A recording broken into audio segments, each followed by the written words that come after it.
matapos na. Tama. The Marcoses are old enough, they are mature enough, they can defend themselves properly. Bakit hindi natin tapusin yung kaso? Ano man ang desisyon, Kalabasan. sa tingin ko, after 30 years, matapos na lang yung kaso, pati sila, ang pamilyang Marcos, ay magpapasalamat. Okay. Like anybody else, nobody wants a case that drags on for 30 years. Hindi lang ordinaryong tao, hindi lang mga Marcoses ang nakataya dito, lahat tayo. None of us wants to be subjected to 30 years of having to go to court. Okay. Salamat po ng marami, Congressman. Thank you very much. Salamat po. Justice Hermosísima Sena. It's now a good afternoon, Good afternoon po. Or is it Senator?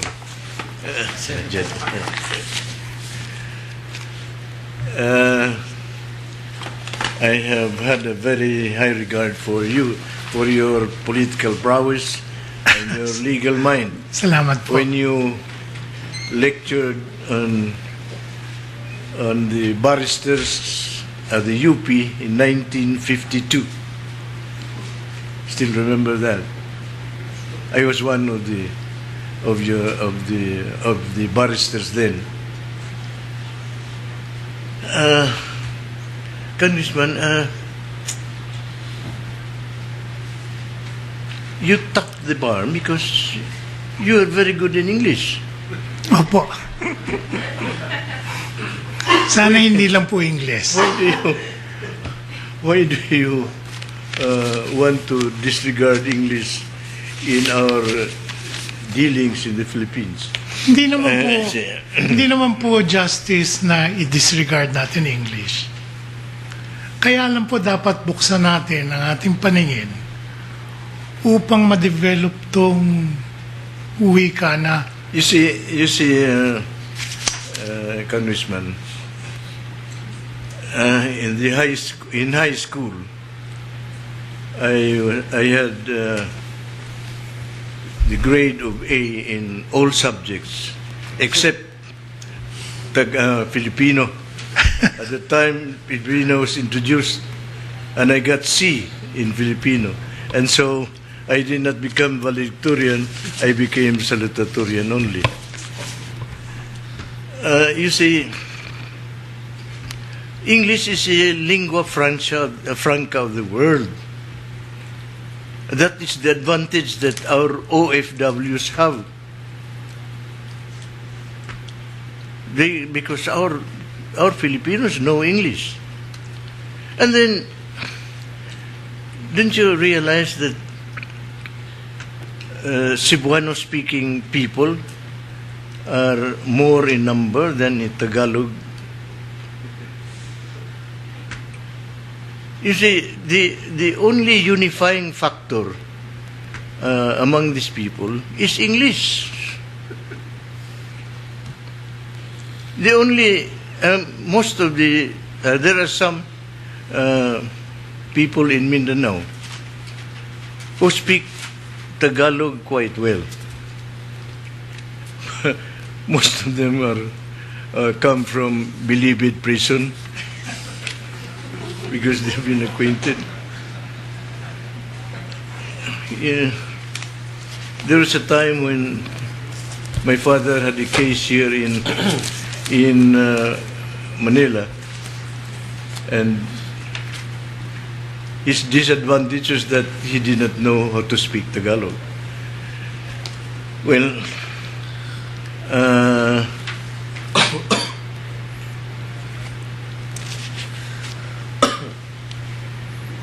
as I said, I have a very high regard for your legal mind, and I have no doubt that if you are appointed Chief Justice, you will, the country will have an excellent candidate for that position.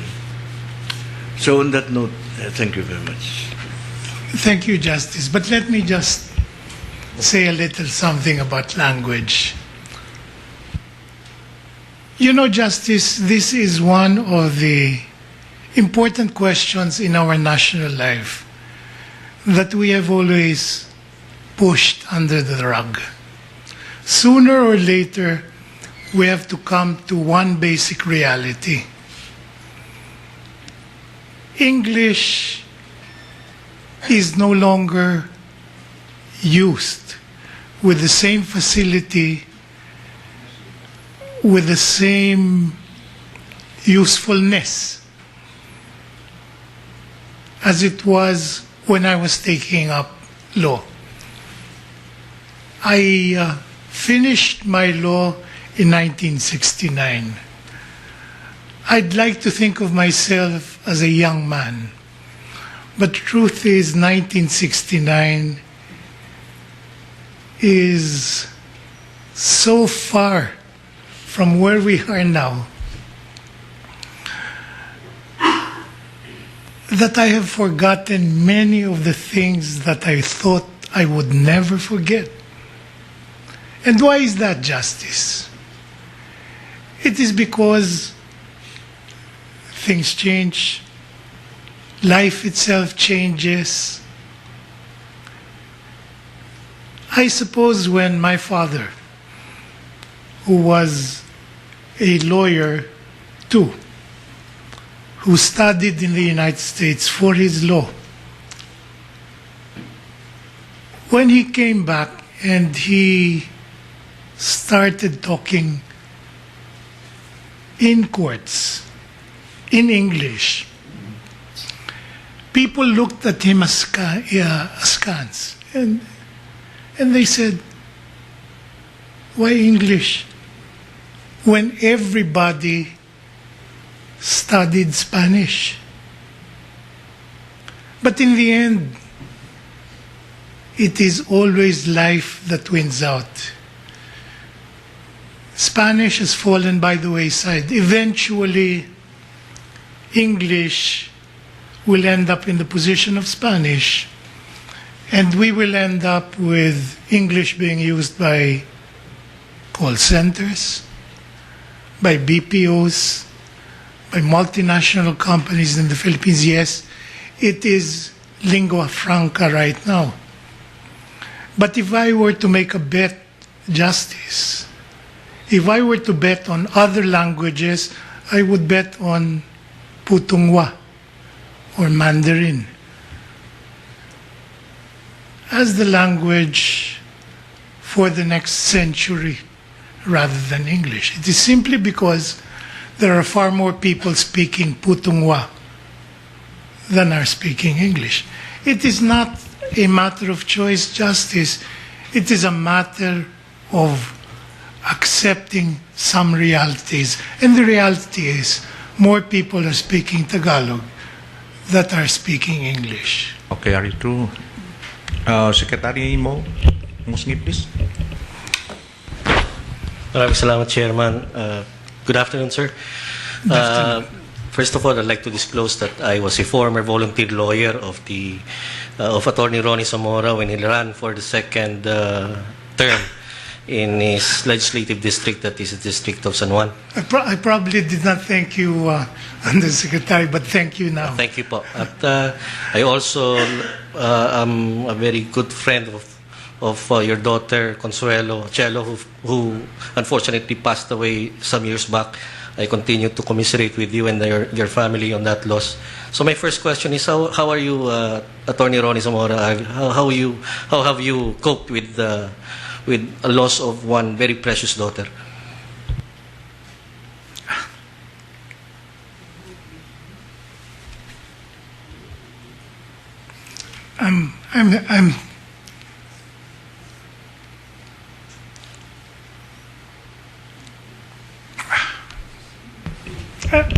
I'm sorry. This is a question that has caught me off guard. But my daughter was a lawyer. She studied in Ateneo, which I used to tease her that I didn't even know that Ateneo had a law school. But she was a good lawyer. And she was a painter. She wrote. She did a lot of things, but at 38,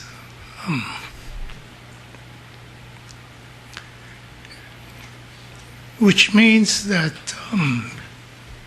she passed on 4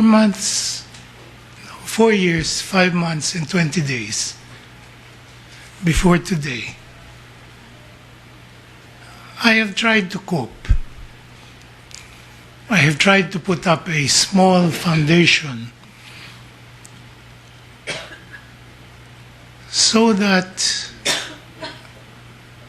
I can help fight what she died from, which is acute myelogenous leukemia.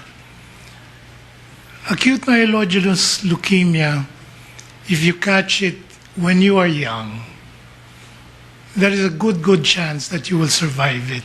It doesn't cost that much,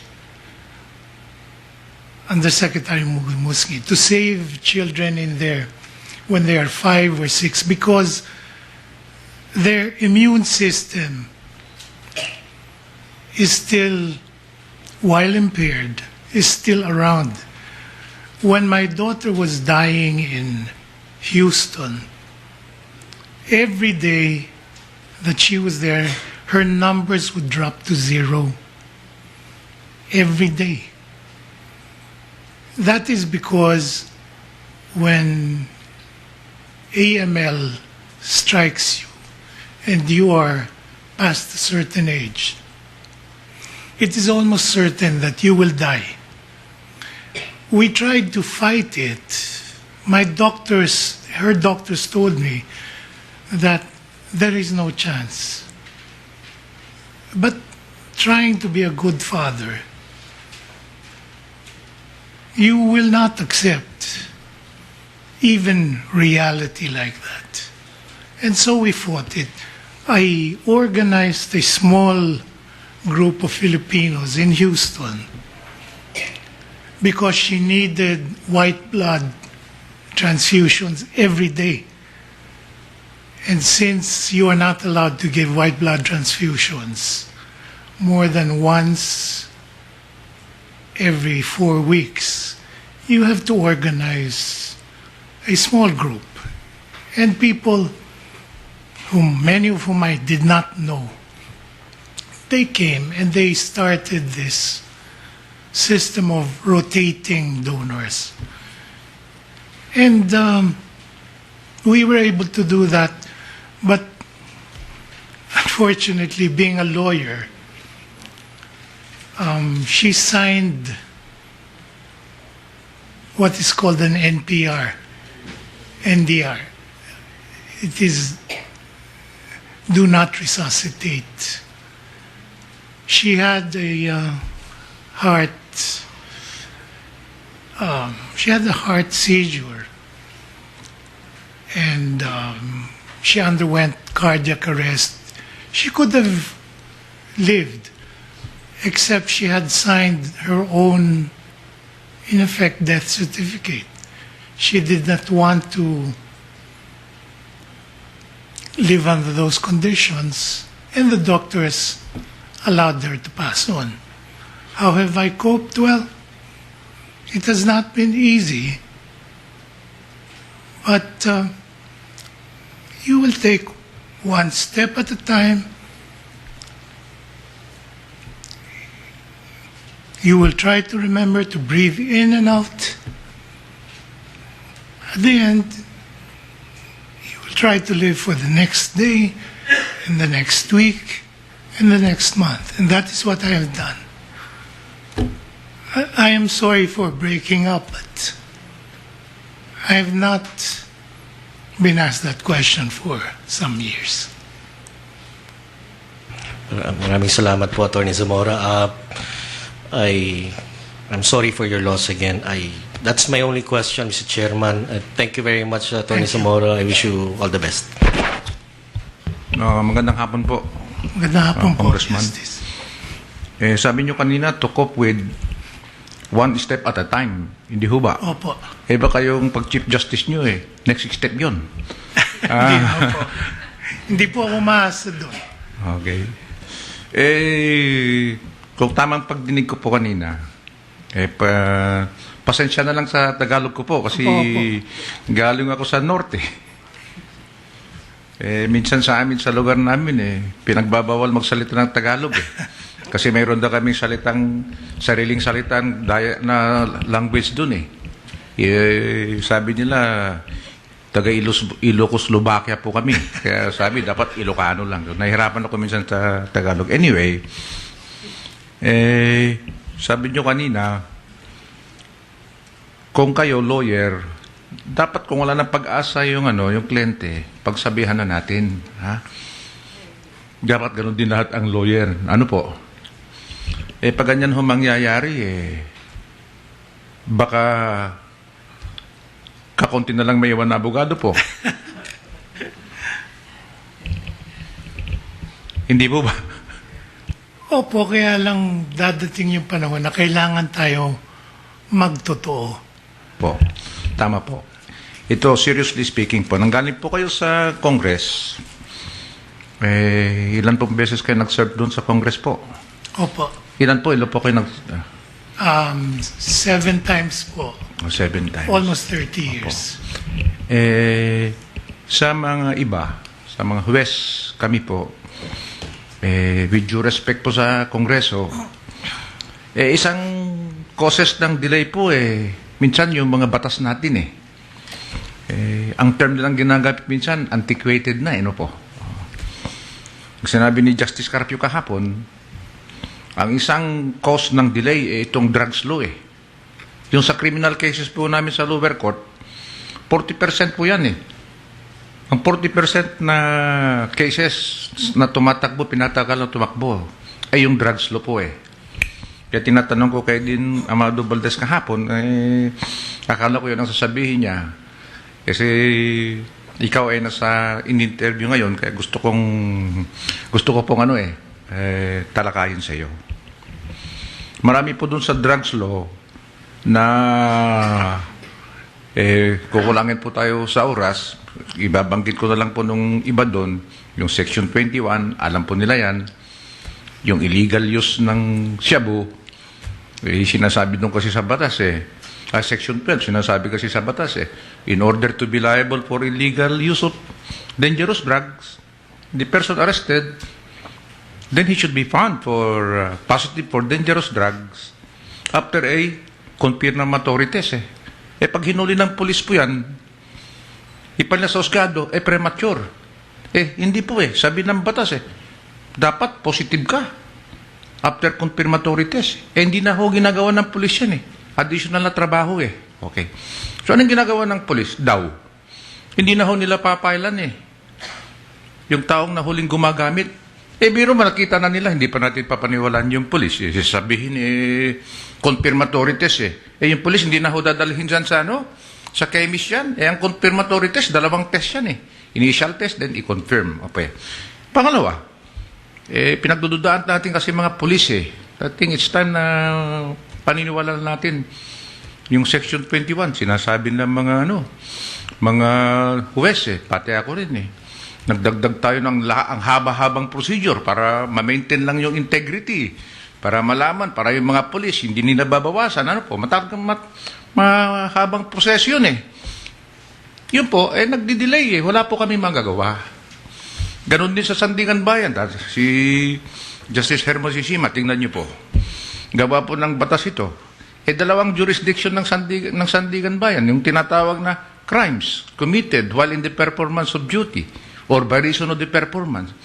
Yung pangalawa po sa kabal yun na nakalagay doon, crimes committed in relation to office. Ito nga nangyayari in relation to office po, regardless of penalty. Yung mayor doon sa Mindanao, nakaawal yung empleyado, nasampal niya. Ang kaso doon is like physical injury po sino may jurisdiction? Pag ordinaryong tao po, MTC, doon na lang. Ikaw mo yung pagsampal, in relation to office, ang pe-perform, darating po Sandigan Bayan. Pag naglista po kami, pupunta yung Poor na witness doon. Manggagaling doon sa Mindanao, magte-testify dyan. Wala pa masahe.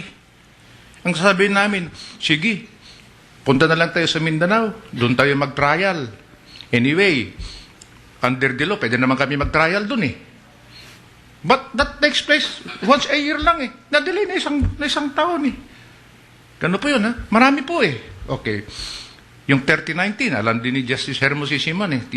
Pinout ko kay Justice Tess de Castro po eh. Yung 3E. Yung sinasabi ko, hindi lang i-promote, papailan ng 3E. Yung ano ba? Causing undue injury and giving unwarranted benefit eh. To a person or persons eh. Yan, ang daming pinapail po yun eh. Wala pong magagawa ng husgado eh. Ito po ang tanong ko. Meron tayong tinatawag na JELAC, ano po? Yung Joint Executive Legislative. Inumpisahan po yun. Kaya lang po, ang sinasabi nila, medyo delikado po yan eh. Na sumasali ang ano yan eh. Ang judiciary eh. Bakit po? Baka sabihin nila, nagkakasabot yung 3 branches of government eh. At saka alam mo, sa Article 8, Section 1, meron kaming judicial review eh. Sa kanila eh. Baka nagkakasabot. So, sabi namin, paano ata namin midain yung problema namin sa legislative, ano po? Hindi ho gaya ng executive, si Presidente, ito ang priority bills ko. Okay. Ang judiciary po, hindi namin pwede sabihin, itong gusto po namin, hindi po namin pwedeng sabihin yan eh. O pwede kami mag-participate ba ng diskusyon tungkol sa pagpas ng law? Hindi po namin sasabihin, hindi po pwede yun eh. Bakit po? Kung kami magpa-participate doon, at kami magsasabi doon priority namin, there will be a time, questionan nila yung constitutionality ng batas eh. Hindi ho ba? Pupunta yun yung kaso doon. Ipit po kami eh. Ngayon po, sa experience yun, Executive Secretary, di ho ba? Naging congressman kayo. Ano at ang magandang paraan para may daing din namin sa Kongreso, tulungan niyo po kami. Ito po ang kinakailangan namin. Without violating po, yung observation ko na, kung tama po yung observation po, mas magaling po kayo sa akin kasi naggaling kayo sa Congress eh. Tayo pinurod lang tayo sa baryo sa Ilocos eh. Ano masasabi? Tama ho ba yung observation ko? Kung tama ho ba, anong mitutulong nyo sa amin kung kayo maging Chief Justice? Tama po yung observation ninyo na kailangan na meron kayong mga spokesman na kaya iharap yung mga problema ninyo. Hindi lang sa Kongreso, kundi sa executive. Etong mga problema natin, nadaanan na po ng Kongreso yan at nadaanan na po ng executive yan. Hindi lang umaabot din. Ang inaalala ko po, baka naman tayo ay masyadong mahigpit sa ating sarili. Pagdating sa mga panahon na kailangan na iharap ang mga problema natin sa ibang branches of government. Ano po ang pwede natin gawin? Yun po sanang malaman ko po sa inyo eh. Kung hindi natin ihaharap itong mga problemang ito, we are allowing the problems to fester. Ang nangyayari tuloy, lumalaki, gaya ng sinabi po ninyo. Dahil napaka-stricto ang interpretasyon natin sa batas, anong dapat natin, palitan natin yung batas. Yun po sana problema po nga, alam mo po, ang katotohanan, nagkikita lang tayo sa Congress eh. Kung budget eh. Pag-budget. At ang ginagawa nyo sa amin po, in-interrogate po kami eh. At ginadustify ho ng budget, hindi naman nadaing eh. Buti pa nga ho, one time ako ho ang member ng Budget Committee ng Korte Suprema at mga 2007 marahil, or member po kayo ng Congress kayo ang minority leader naghintay ko ho kami ng matagal doon sa plenary, nandun na kami ng 10 o'clock sabi, wala pa yung minority leader kaya sabi po ng mga majority, pasensya na lang Justice, wala pa yung minority leader buti po naman, mga congressmen mababait po naman, pinakain po naman kami doon sa lounge, ano po dumating po kayo, kasama nyo si Congressman Escudero po, at dumating kayo, iniisip namin, sabi ko, i-blablock yung budget natin ni Secretary, Congressman Zamora. Naku po, yari na, i-blablock, paano tayo? Mabuti man nung tumayo ko, sinabi nyo, kinakailangan dagdagan. Hindi lang aprobahan, dagdagan ang budget ng Kongreso. Doon lang tayo nagkikita Hindi po ba? Opo. Kaya lang po, tingnan po ninyo, maski ngayon pwede po natin gawing isang magandang lunas Ang nag-nominate po sa akin yung majority leader ngayon, si Congressman Neptali Gonzales III. Ano po? Sigurado po sapagkat meron siyang konting taya sa akin, nakikinig po ngayon sa inyo. Mabuti. Kung nakikinig po, dadagdagan ko pa yung sinabi ko po. Kasi ito po para alam po ng buong bayan na po, ito. Talaga ang Korte Suprema, ginagawa lahat ang magagawa para matapos po Tingnan mo yung BP22. Ang daming BP22 sa Pilipinas, tambak nun sa RTC. Ginawa ng Korte Suprema para mabilis. Dinala namin sa MTC. Ginawa namin rule and summary procedure. Nagkaroon ng problema ngayon. Paano natin i-expedite? Wala po nag-plead guilty yan Ayaw makulong Ngunit utang lang po yan Utang lang ang penalty nun, 1 year or fine. Ang penalty po.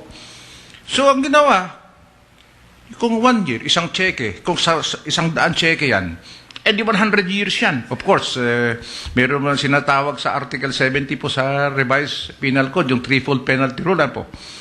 Ibig sabihin, ang tanong dun kung 100 yan na cheque, 100 years ang total na kuwan yan, ang imprisonment yan. Ang tanong dun pwede ba mag-probation yan? Kasi ang probation po, 6 na taon Anong ginawa po ng Korte Suprema? Pwede. Para mapagbigyan silang ng probation. Hindi po depende sa dami ng BP22, kundi yung isang penalty aabot. So, yan ang ginagawa po namin Gumawa na lang kami po ng paraan. Kaya lang minsan inakausahan kami minsan ng judicial legislation yung penalty din po. Sabi doon imprisonment of 1 year or fine, but not double the amount, but not in excess of 200,000 pesos fine. Pag pinanaan mo ng imprisonment po yan, medyo mabigat. Kung 6 na cheque, as 6, 6 years yan. Anong ginawa ng Supreme Court? Simula ngayon. Pag nag-plead guilty yan, magaling po kayo, pag nag-plead guilty ka sa malum prohibitum po, the BP22, walang mitigating circumstance na ganyan Pag nag-plead guilty yan, anong gagawin natin? Hindi naman bababa yung penalty. Anong gagawin natin? Wag mo nang bigyan ng imprisonment yan, fine na lang para hindi makulong. Ganun ang ginagawa namin para mabilis Pag nag-plead guilty, fine na lang. Para mas mabilis po. Marami pong ginagawa